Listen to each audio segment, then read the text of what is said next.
गणेशवाडी येथे आलास जिल्हा परिषद मतदारसंघात महाविकास आघाडीच्या उमेदवारांच्या प्रचारार्थ सभा संपन्न झाली। आज गुरुवारच्या शुभमुहूर्तावर गणेशवाडी गावात गणेश जयंतीनिमित्त श्री गणेशाचे दर्शन घेऊन श्री उद्योग समूहाचे प्रमुख गणपतराव पाटील, स्वाभिमानी शेतकरी संघटनेचे प्रमुख माजी खासदार राजू शेट्टी यांच्या नेतृत्वाखाली सभा झाली। यावेळी दत्तचे संचालक शेखर पाटील, यशवंत माने, गणेशवाडीतील ज्येष्ठ नेते दादासो देवताळे, विजयकुमार गाताडे, ऋषिराज शिंदे, महाविकास आघाडीचे आलास जिल्हा परिषदेचे अधिकृत उमेदवार आय पटेल, आलास पंचायत समितीचे अधिकृत उमेदवार अजित दानोळे तर गणेशवाडी पंचायत समितीच्या सौ राजश्री नंदकुमार माणकापुरे यांची प्रमुख उपस्थिती होती। यावेळी बोलताना राजू शेट्टी यांनी गणपतराव दादा व आमचे फेविकॉल का जोड है असे म्हणत महाविकास आघाडीला निवडून द्या, त्यानंतर पुन्हा ग्रामपंचायत निवडणुकीतही एकत्र असू असे संकेत दिले। नांदणीला तसंच झालं, आमचा उमेदवार दुसऱ्याने पळवून नेला जागा वाटप झाल्यावर पागळ्याचा उमेदवार घेऊन आम्ही संघटनेच्या याच्यावर उभा केला। म्हणजे अशा पद्धतीनं एकदा जागा वाटप केले, आता उगाच बदलाबदली करत बसायचं नाही। 3 जिल्हा परिषद काँग्रेस, 3 जिल्हा परिषद स्वाभिमानी, 1 जिल्हा परिषद शिवसेना, त्याचबरोबर पंचायत समिती 6 काँग्रेस, 6 स्वाभिमानी, 2 शिवसेना। ह्या फॉर्म्युल्यात आता बदल करायचा नाही, उमेदवार सगळ्यांनी मिळून हुडकायचा आणि पुढे जायचं इतक्या। आणि आमचं जागा वाटप मला वाटतं अर्ध्या तासात पूर्ण झालं। एकदाच आम्ही संघात बसलो आणि अर्ध्या तासात आमचं सगळं वाटप पूर्ण झालं त्या पद्धतीने, कारण आम्ही सगळे मनानं एकत्रित आलेलो आहोत। आता हे मी तुम्हाला विस्तारानं सांगितलं, याचं कारण खाली आता तुम्ही लोकांनी सुद्धा असंच मनानं एकत्रित आलं पाहिजे, कारण ही काही एकमेव निवडणूक नाही, लक्षात ठेवा। याच्यानंतर येणाऱ्या ग्रामपंचायतीच्या निवडणुका असतील, काही संस्थांच्या निवडणुका असतील किंवा आणखीन काही निवडणुका असतील, चटके सगळ्यांना बसलेले आहेत, बसलेत का नाही? त्यात आता शार्पणा घ्यायचा, त्यात काही शार्पणा शिकून आपल्याला पुढे जायचं आहे। आणि त्यामुळं आता मगाशी संतोषनं उल्लेख केला तसा गैरमार्गाने पैसा कमवायचा आणि त्या पैशाच्या बळावर मग माणसं विकत घ्यायची, ही प्रवृत्ती त्या शिरोळ तालुक्यात नव्यानं झालेली आहे।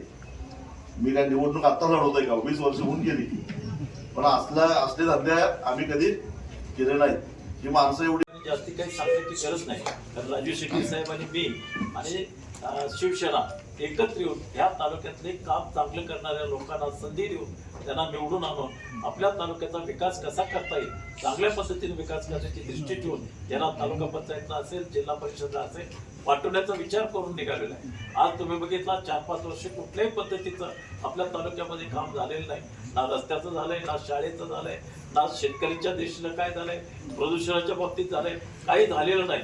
मग ह्या दृष्टीनं पुढच्या विकास आपल्या तालुक्याच्या करण्यासाठी आम्ही चांगले लोक त्या ठिकाणी निवडून देण्यासाठी उभं केलेलं आहे आणि तुम्ही सगळ्यांनी जिद्दीनं चिकाटीनं त्यांना निवडून देण्याचं काम करण्याची तयारी तुम्ही ठेवणं गरजेचं आहे। उद्या संध्याकाळी आम्ही 5 वाजता या नारळ फोडून प्रचार समारंभाला सुरुवात करणार आहे, पण आज या ठिकाणी कार्यकर्त्यांचा मेळावा घेऊन आम्ही त्यांना फक्त सांगण्याची दृष्टी ठेवून आम्ही निघालोय। आम्ही दोघं तालुकाभर सगळ्या ठिकाणी फिरून आमचे विचार आम्ही दृष्टी ठेवून आणि आम्ही एकत्र का आलोय तर ह्या तालुक्याचा विकास चांगल्या पद्धतीनं करण्यासाठी या आम्ही एकत्र आलोय आणि तेच दृष्टी ठेवून पुढे जायचा विचार आमचा सातत्यानं पुढे राहील।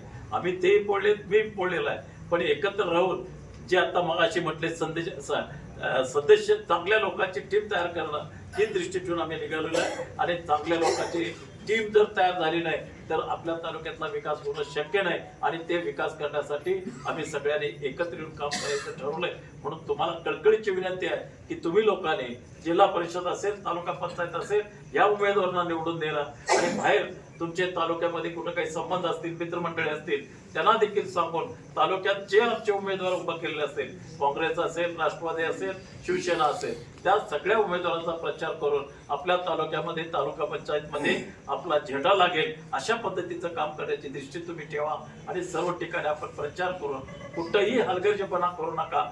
कुणी वाटलं बाबा ह्याला जरा तुम्ही समजावून सांगण्याची गरज आहे, आम्हाला सांगा, आम्ही येऊ त्याला समजावून सांगू. पण काम करण्याची दृष्टी चांगल्या पद्धतीने ठेवून जाण्यासाठी या लोकांना तुम्ही निवडून द्या एवढी कळकळीची विनंती करतो. ह्या पाटील असेल आणि दानोळ्याचे आपले दानोळे असतील यांचा हा ते चिन्ह आहे आणि यांचं चिन्ह 27 तारखेला मिळणार आहे स्वाभिमानी शेतकरी संघटनेचं.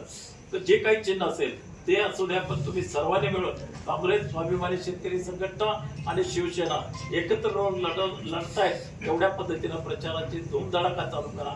कुठेही कमी पडू नका एवढी कळकळीची विनंती करतो. आणि तुम्हाला मी सांगतो, तालुका पंचायतवर आपला झेंडा लागेल अशा पद्धतीने निवडून आणण्याची दृष्टी ठेवा आणि ते निवडून आणल्यानंतर त्याच्याकडे काम करून घेण्याची दृष्टी आम्ही दोघं ठेवून त्याला कामाला लावून काम चांगलं तालुक्याचा विकास करण्याची दृष्टी आम्ही निर्माण करू एवढंच या ठिकाणी सांगतो. आणि पुन्हा एकदा कळकळीची विनंती करतो, हा तसेच स्वाभिमानी शेतकरी संघटनेचे भाग्य विद्यार्थी प्रधान पंडित आमचे नेते दादा पाटील उपस्थित सर्व संजय करून मी काय भाषण मोठं करणार नाही, फक्त मी एवढं सांगणार आहे, ज्या विश्वासानं जे विश्वास माझ्यावर ठेवून दादांनी खासदार साहेबांनी मला उमेदवारी दिलेली आहे त्या उमेदवारीला पात्र राहून मी 100% माझी संपूर्ण वेळ 5 वर्षाची मी जनतेसाठी देणार आहे एवढं सांगणार आहे मी. आणि एक विजन आहे, मी एक विजन ठेवून काम करणार आहे. त्या मतदारसंघाची कायापालट करण्यासाठी मी अहोरात्र प्रयत्न करेन, नेत्यासमोर जाऊन त्यांचे पाया पडेल आणि जे काय काम असेल मी करून देईन एवढं बोलतो आणि सांगतो. शिक्षण, आरोग्य, पाणीपुरवठा, रस्ते, कृषी याची अवस्था गेल्या 9 वर्षामध्ये अत्यंत बिकट अशी झालेली आहे. आणि लोकांना जर चांगल्या सुविधा द्यायच्या असतील, शासनाने येणाऱ्या जर योजना त्या तळागाळातल्या लोकांच्यापर्यंत पोहोचवायला असेल आणि सामान्य माणसाला जर सक्षम करायचं असेल तर यामध्ये जाणारे उमेदवार हे सक्षम केले पाहिजे आणि आपल्या विचाराचे गेले पाहिजे. आणि यासाठी आपण सगळ्यांनी समविचारी पक्षांनी एकत्र यायला पाहिजे. यावेळी महेश घाडगे, ऋषिराज शिंदे, राहुल सूर्यवंशी, संतोष पाटील, दस्तगीर जमादार, वसीम जमादार, इरफान पटेल, सुनील गोरवाडे, संभाजी साळुंके, बाबासो अपिने, परशुराम गौराजे, गजानन गाताडे यांच्यासह महिला उमेदवार, कार्यकर्ते, ग्रामस्थ मोठ्या संख्येने उपस्थित होते. अशाच अपडेट्ससाठी SP न्यूज चॅनलला लाईक करा, शेअर करा आणि सबस्क्राईब करा.